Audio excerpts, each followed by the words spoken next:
Di part sebelumnya, setelah menghancurkan fasilitas penelitian tersembunyi milik Lion White Tiger, Lee Chang-sen terbang melarikan diri sambil menggendong Shin Yun-so. Beberapa saat kemudian, seorang pria tiba di depan pintu fasilitas penelitian. Dia adalah orang yang paling berpengaruh ketiga di klan White Tiger. Dia juga terkenal sebagai The Fang of the White Pearl Tiger, bernama Kwon Yo-hai.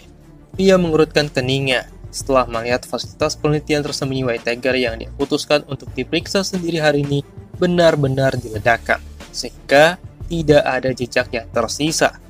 Tak lama kemudian, beberapa anak buahnya muncul setelah menginvestigasi tempat itu. Salah satu dari mereka kemudian melaporkan, sepertinya terdapat banyak bahan peledak di ruang penyimpanannya. Mereka menemukan jejak dari Agni Bird, Calamitous Jones, Forest of Fire Demons, Lightning Rod, dan semacamnya. Dan juga, sepertinya sumber dari api yang besar ini adalah Ionic Flame milik Jigui. Mendengar kata Jigui, Kwon Yo-hai sedikit terkejut. Dia mengira kalau mereka sudah mendapatkan Jigui, padahal api itu berasal dari Lee Chang-sen. Lalu, ia dengan tenang bergumam pada dirinya sendiri.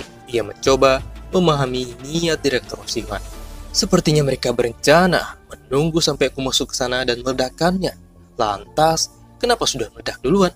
Apa karena kesalahan teknis atau ada hal lain? Sepertinya bajingan tua licik seperti Osiwan tak akan membuat kesalahan seperti ini. Itu artinya ada campur tangan variabel lain dalam kejadian ini yang tidak diketahui oleh diriku. Pada akhirnya, Kwon Yo-hai harus berbalik meninggalkan lokasi ini tanpa mendapatkan apapun yang diinginkannya. Dan di saat yang bersamaan juga ia menyuruh anak buahnya untuk tetap mencari tahu tentang kejadian ini dan mencari tahu pengkhianat yang menyebarkan informasi. Kwon Yo-hai melangkah ke tempat keluar dengan senyum pahit. Lebih bagus lagi kalau dia mau memberikan sedikit petunjuk untukku, tapi sepertinya tidak ada harapan. Direktur Osiwan, aku sendiri yang harus menghabisimu. Lagi pula, itulah yang diinginkan konstelasi. Di sisi lain, setelah selesai menstabilkan energi di alam bawah sadarnya, akhirnya Baekhyul terbangun. Tepat di depannya, ada Lee Chang-sen menatap dirinya dengan senyum tipis. Namun, dia sedikit terkejut dengan wanita yang digendong oleh Lee Chang-sen. Apa dia istrimu? Segera Lee Chang-sen melemparkan cermin kecil ke dahi Baekhyul karena telah mengatakan hal-hal yang tidak berguna. Lalu, Lee Chang-sen menyuruh Baekhyul untuk memeriksa wajahnya dengan cermin itu. Dengan cepat, Baekhyul mengambil cermin itu dan memeriksa wajahnya. Dan saat ia melihat wajahnya di cermin, tanpa disadari, membuatnya terpesona dan menangis bahagia. Di saat itu juga, Shin Yun-so akhirnya siuman. Dengan perlahan, ia membuka matanya. Tepat di depannya, ia melihat wajah yang tidak pernah dia pikirkan. Shin Yun-so tiba-tiba saja turun, berbaring, dan menutup matanya lagi. Mimpi yang aneh. Aku memang tidak ada harapan ya. Shin Yun-so bergumam seperti itu dan tertidur lagi. Lee Chang-sen dan Baekhyul tidak tahu bagaimana harus bereaksi. Jadi, mereka hanya saling menatap. Beberapa saat kemudian, jadi Tirna Jusi, kamu menyelamatkanku saat aku berada di dalam sana. Ini nyata kan? Shin Yun-so sangat bersemangat saat melihat idolanya sangat dekat dengannya. Untungnya, dia sepertinya tidak ingat apa yang terjadi padanya ketika dia diculik. Dan sepertinya kondisi mentalnya masih butuh waktu untuk pulih. Lalu, karena Lee Chang-sen merasa tubuh Shin Yun-so sudah pulih, ia pun segera mengajaknya untuk meninggalkan tempat ini. Mendengar hal itu, Shin Yun-so merasa aneh. Karena sang Tyron Lee Chang-sen yang dia kenal selama ini tidak pernah baik kepada orang lain. Shin Yun-so kemudian berdiri dan bertanya dengan nada yang serius. Kamu palsu kan? Mana mungkin Lee Chang-sen yang bajingan itu bisa sampai kini? Dalam sekejap, wajah Lee Chang-sen berubah menjadi aneh. Aku tinggalkan sajalah dia di sini. Melihat hal itu, sikap Shin Yun-so berubah lagi. Ia tiba-tiba tersenyum lebar dan berjalan di samping Baekhyul dan Lee Chang-sen. Oh, sepertinya kamu memang asli. Dia tampaknya memiliki kepribadian yang sulit dipahami, tetapi entah bagaimana itu juga lucu dengan caranya sendiri. Jadi anehnya, Lee Chang-sen tidak membencinya. Sambil tersenyum, Lee Chang-sen mulai bergerak perlahan dengan diikuti tawa dari Baekhyul. Saat itu juga muncul banyak notifikasi sistem. Anda berhasil menyelesaikan kedua student quiz, Owl Playa dan Tiger's Village. Sebagai hadiah, Anda mendapatkan hak atas semua yang Anda ambil dan rampas. Anda mendapatkan 32 Orb of Phantoms. Anda mendapatkan Flex Fill with Wisdom. Sebagai hadiah, All That Purchase Talk to Alex memberikan Anda blessing. Begitu juga dengan The Tiger That Has Been Sharpened in Hardship memberikan Anda blessing. Di sisi lain, terlihat ada seorang pria yang berlari di tengah hutan dengan tergesa-gesa. Rupanya, dia adalah kakak dari Shin Yun-so, bernama Shin Geum-gyu. Ia mengaku kalau sudah 4 hari ia mencari adiknya itu, tapi belum juga ketemu. Pada saat ia berlari, tiba-tiba saja di atasnya ada sebuah kelompok yang terdiri dari 4 orang menyuruhnya untuk berhenti, karena Shin Geum-gyu telah memasuki hunting ground milik kelompok ini. Melihat hal itu, Shin Geum-gyu sedikit membungkukkan punggungnya memohon untuk dibiarkan lewat, supaya ia dapat mencari adiknya yang hilang. Tapi, pemimpin kelompok ini yang bernama Im So-han menolaknya dengan suara penuh kesopanan. Memang, dari luar ia tampak sangat baik, tapi nyatanya dia adalah orang yang mudah tersinggung. "Kau bilang adikmu hilang di sekitar sini?" Omong kosong, ucap Im So-han dalam hati. Dia menahan keinginannya untuk menunjukkan penghinaannya, karena dia harus menunjukkan citra orang baik sampai akhir. Kemudian, ia tiba-tiba saja teringat dengan Lee Chang-seon. Lee Chang-seon, entah bagaimana kau pasti hancur. Lee Chang-seon berada di peringkat kedua ranking dungeon saat Im So-han memeriksanya beberapa waktu yang lalu, sedangkan dirinya berada di peringkat 121. Meski begitu, ia tetap yakin dengan sisa waktu saat ini, ia dapat menyelip Lee Chang-seon dengan cepat. Sialan, bocah ini mengganggu saja. Im So-han kemudian berbalik dan melanjutkan perburuannya. Tapi, tiba-tiba saja, Shin Geum-gyu menggertakkan giginya dengan keras dan berlari melewati Im So-han. Dia tidak peduli dengan peringatan yang telah diberikan, dan tetap memasuki lebih dalam hunting ground milik kelompok ini. Melihat hal itu, Im So-han benar-benar marah. Dia secara cepat menghunuskan pedangnya ke arah Shin Geum-gyu. "Bajingan, kau hanya menggangguku!"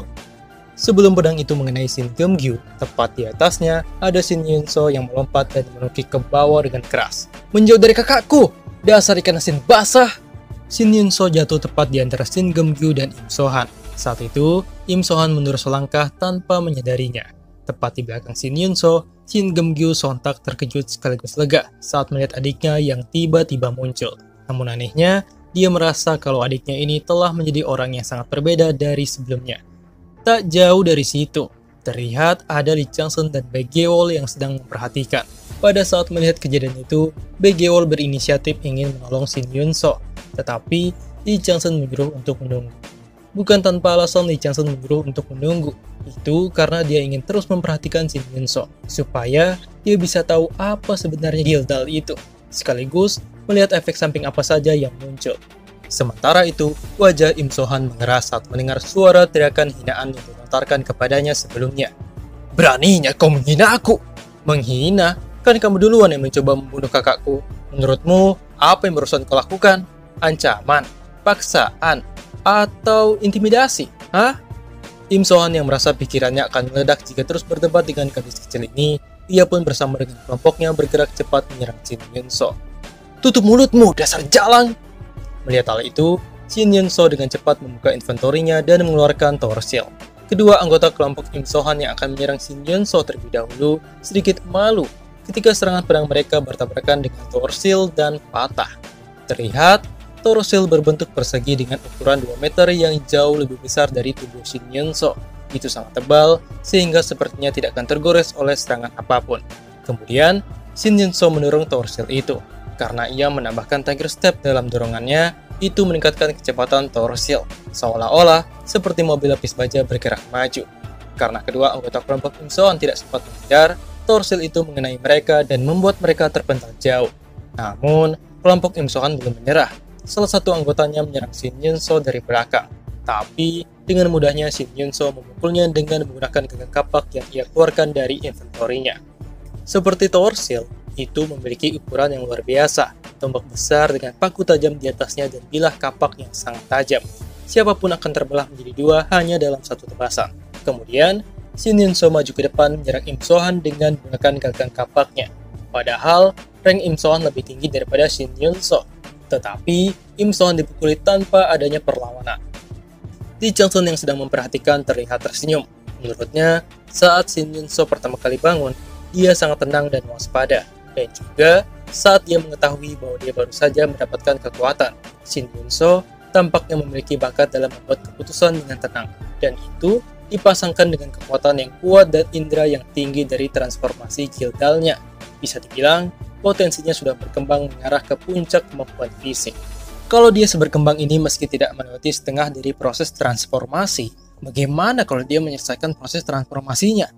Lee Chang-sun bertanya-tanya, apanya ini yang disebutkan oleh Direktur Osiwan? Lee Chang-sun mengaku kalau ia tidak tahu apa yang direncanakan oleh Direktur Osiwan. Tapi yang jelas, Direktur Osiwan memiliki ambisi yang tinggi. Sementara itu, terlihat Im So-han pingsan akibat ujung gagang kapak Shin Yun-so mengenai jidatnya. Tak lama kemudian, Lee Chang-sun dan Baek Gye-ol mendekat ke sini. Shin Geum-gyu yang menoleh ke arahnya sontak terkejut dan menjadi waspada. Ia mengira kalau Lee Chang-sun akan menyerangnya. Namun, dengan wajah bahagia, Shin Yun-so menyuruh untuk tenang, karena merekalah yang menyelamatkan dirinya. Mendengar hal itu, Shin Geum-gyu tampak lega. Tapi ada yang membuat dia penasaran dengan seseorang yang berada di sebelah Lee Chang-sun, karena ini pertama kalinya ia melihatnya. Setelah mereka berkumpul, Baek Gye-ol bertanya kepada Lee Chang-sun apa yang akan ia lakukan mulai sekarang. Dengan percaya dirinya, Lee Chang-sun menjawab, "Kita sedang berada di dalam dungeon. Tentu saja, aku akan menyelesaikannya." Jadi, kau berencana untuk menyelesaikannya? Baek Gye-ol tampak terkejut. Mata Shin Yun-so berbinar terang karena kagum. Shin Geum-gyu berteriak mengatakan bahwa itu tidak masuk akal. Dungeon Blackest Red Mountain Range memiliki area yang luas sekali, dan kesulitan setiap zonanya sangat berbeda. Sampai-sampai klan White Tiger menyerah untuk menyelesaikan dungeonnya, dan berakhir menggunakan dungeon ini sebagai tempat latihan. Dan mereka hanya memberikan para peserta waktu 100 hari untuk berada di sini. Wajar jika Shin Geum-gyu berpikir bahwa itu tidak dapat dipercaya.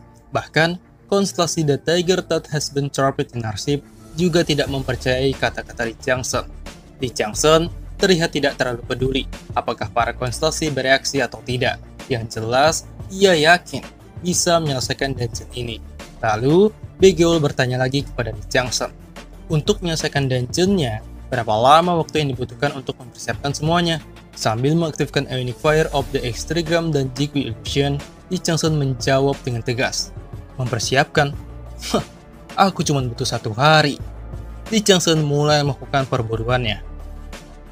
Keesokan harinya, Im So-han yang sebelumnya pingsan akhirnya tersadar, dan di saat itu juga semua insiden memalukan yang dia alami melintas melewati matanya seperti bayangan. Tanpa sadar, Im So-han secara refleks berdiri dan menyilangkan kedua tangannya di atas kepala untuk bertahan.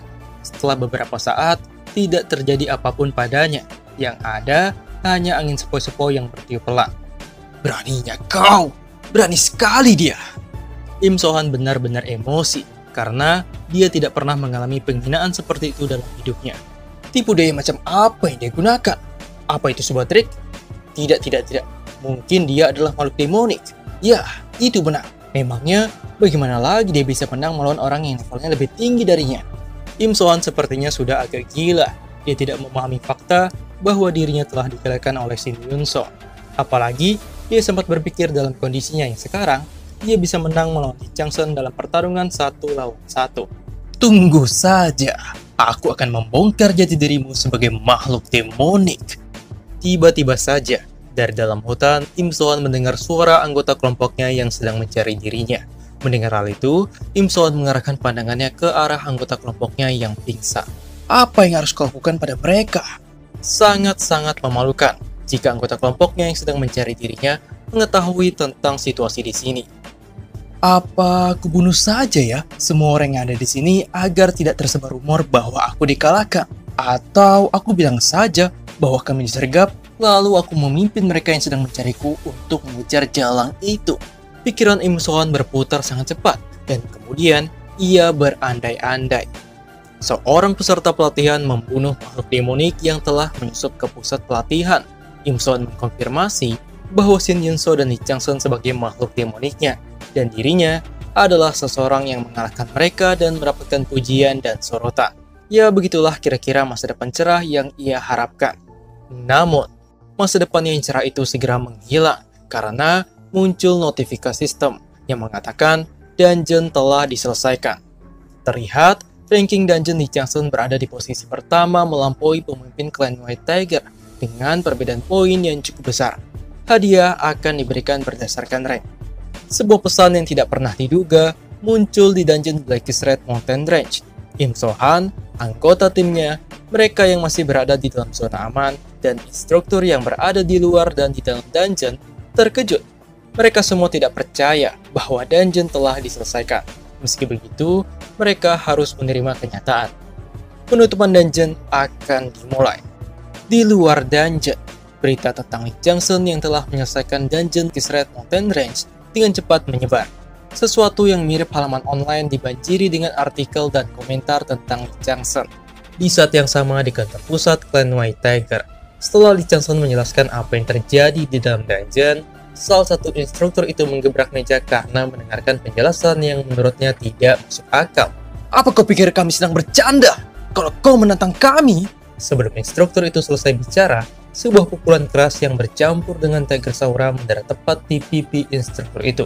Itu sangat keras sehingga membuat instruktur itu terpental menghantam tembok. Rupanya, pukulan itu berasal dari Seo Jung Kwon. Kau pikir kau berteriak pada siapa, ha? Dengan wajah yang terkejut, instruktur itu secara cepat mengenali wajah orang yang memukulnya. Ketua tim 2, kenapa Anda datang ke sini, Tuan? Kedatangan Seo Jung Kwon ke sini adalah untuk menjemput Lee Chang-seon. Pada awalnya, instruktur itu mencoba menolak karena penyelidikan yang ia lakukan belum selesai. Tetapi, Seo Jung Kwon terlihat tidak terlalu peduli dengan penyelidikan itu dan tetap memaksa membawa Lee Chang-seon. Kalian keberatan, ha? Karena adanya perbedaan kekuatan yang cukup besar, instruktur itu hanya bisa pasrah. Sambil berjalan keluar, Seo Jung Kwon menyuruh Lee Chang-seon dan teman-temannya untuk mengikutinya. Di tengah perjalanan, kalian bertiga sementara ikuti anggota timku. Lee Chang-seon, ikuti aku. Saat tinggal tersisa mereka berdua, Seo Jung Kwon mulai berbahasa basi, tetapi Lee Chang-seon terlihat tidak terlalu memperdulikannya dan hanya menjawab ya, dan ya. Di pikirannya, ia hanya ingin tahu kemana ia dibawa pergi. Dan di saat itu juga, Seo Jung Kwon baru memberitahu tempat yang akan ia tuju, yaitu ruangan meeting. Dan katanya, pemimpin klan White Tiger ingin mendengar dan bertemu langsung dengan Lee Chang-seon. Ketika mendengar hal itu, mata Lee Chang-seon seketika melebar. Di depan pintu lift yang menuju ke tempat pemimpin klan, seorang lelaki tua berdiri dengan memasang wajah serius. Kemudian, saat melihat Lee Chang-seon tiba dengan Seo Jung Kwon, dia dengan cepat tersenyum hangat. Jadi kau sudah di sini. Kau terlihat lebih kuat daripada sebelumnya. Pembicaraan manis Direktur Oh Si-hwan seperti pria baik hati yang sering dilihat di sekitar. Namun, Eyes of Vicious Tiger sedang menatap Anda. Lee Chang-seon sangat menyadari bahwa mata Direktur Oh Si-hwan lebih tajam dari sebelumnya. Lee Chang-seon yakin Direktur Oh Si-hwan sangat penasaran apa yang telah terjadi. Mulai dari dungeonnya menutup tak lama setelah fasilitas penelitiannya hancur, Direktur Kwon yang masih terlihat baik-baik saja, dan laporan dari Song Hye-jun yang tidak tahu apa-apa, dan tidak menutup kemungkinan kalau Direktur Oh Si-hwan menaruh kecurigaan terhadap Lee Chang-seon. Tapi, pada akhirnya ia tidak punya pilihan lain selain membuang kecurigaan itu. Karena sejak awal Direktur Oh Si-hwan lah yang menginginkan penutupan dungeon itu. Kemudian, Direktur Oh Si-hwan memberitahu kalau keadaan di sini cukup kacau karena Lee Chang-seon. Itu bukan sekedar kekacauan, karena semua ketua tim dari divisi Raid sedang berkelahi memperebutkan dirinya. Bahkan, ada kekacauan tentang hadiah apa yang sebaiknya diberikan kepadanya, karena telah menyelesaikan dungeon itu. Apalagi, rumornya sudah menyebar luas. Jadi, klan White Tiger mendapatkan banyak panggilan dari luar negeri.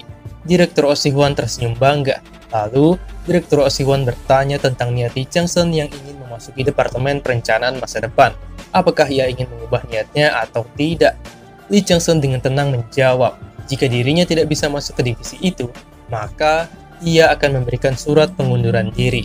Sebenarnya, Direktur Oh Si-hwan mau saja Lee Chang-seon masuk ke divisi itu, tapi sepertinya klan tidak mungkin membiarkannya begitu saja. Ya, lihat saja contohnya sekarang. Bukankah pemimpin klan ingin bertemu dengan Lee Chang-seon?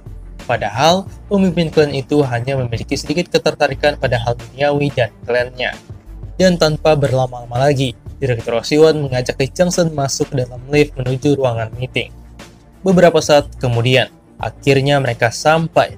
Saat mereka berjalan masuk, Lee Chang-seon merasakan angin kencang bercampur dengan energi yang kuat mengarah kepadanya. Saking kuatnya, skill yang dimiliki Lee Chang-seon aktif sendiri. Lee Chang-seon melihat pemandangan yang tidak pernah ia bayangkan. Sepanjang jalan dipenuhi dengan bunga warna-warni.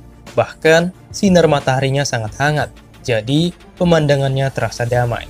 Anda telah memasuki Azura Flower Garden.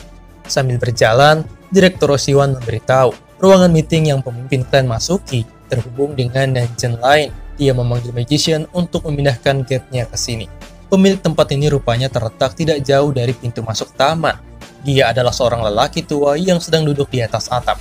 Pemimpin klan White Tiger bernama Gem Chun Ho, dijuluki sebagai Monsung. Jadi, kaulah anak yang disebut sebagai Tyrant. Sepertinya konstelasi kami tertarik padamu akhir-akhir ini. Li Changsen harus melebarkan matanya karena kata-kata yang dilontarkan Monsung adalah sebuah peringatan. Meski begitu, Li Changsen mencoba untuk tetap tenang dengan memasang wajah serius. Menurut Li Changsen, karena dirinya dari awal memutuskan untuk menarik perhatian dewa dan konstelasi sebanyak mungkin, ia sudah menduga akan menghadapi kecemburuan dan ancaman dari bawahan para dewa dan konstelasi tersebut. Para dewa juga bisa menggunakan trik licik untuk menjadikan dirinya sebagai bawahan mereka. Karena Li Changsen sudah melalui banyak hal seperti itu di Arcadia, jadi ini sebenarnya hanyalah situasi yang sangat biasa baginya. Kemudian, Li Changsen menyapanya dengan tenang. Lalu, Li Changsen berkata, sebuah kehormatan bisa bertemu dengan Master Swordman generasi ke-9. Dirinya tidak pernah menyangka bisa datang ke sini. Setelah berkata seperti itu, Li Changsen berpikir dengan keras. Tidak mungkin dia tahu tentang pengalamanku di Netherworld. Jadi, dia pasti berpikir kalau aku cuma orang biasa yang beruntung. Tapi, karena egonya, mungkin dia berpikir bahwa dia tidak pantas untuk mengurus seorang Rocky. Situasi saat ini pasti membuat egonya goyah. Apa yang akan kau lakukan sekarang, Monsung? Apa kau akan menarik kembali ancamanmu? Atau kau akan memulai pertarungan? Tentu saja, Li Changsen yang belum mencapai level 40 tidak bisa mengalahkan Monsung. Karena dia sudah menjadi ranker yang telah melewati level 90. Tapi, Li Changsen yakin para dewa dan konstelasi yang tertarik padanya akan mendukungnya. Ya, meski para dewa itu tidak melakukan apa-apa, Li Changsen tetap yakin bahwa ia bisa melarikan diri dari sini. Tiba-tiba saja, dalam sekejap, Monsung sudah berada di sebelah Li Changsen. Begitu ya, dewa kami berkata kalau dia menyiapkan hadiah untukmu. Karena aku sudah mempercayakan pada Osiwan, pastikan kau mendapatkannya saat keluar dari sini. Seolah seperti kehilangan minat, Monsung berjalan ke pintu keluar.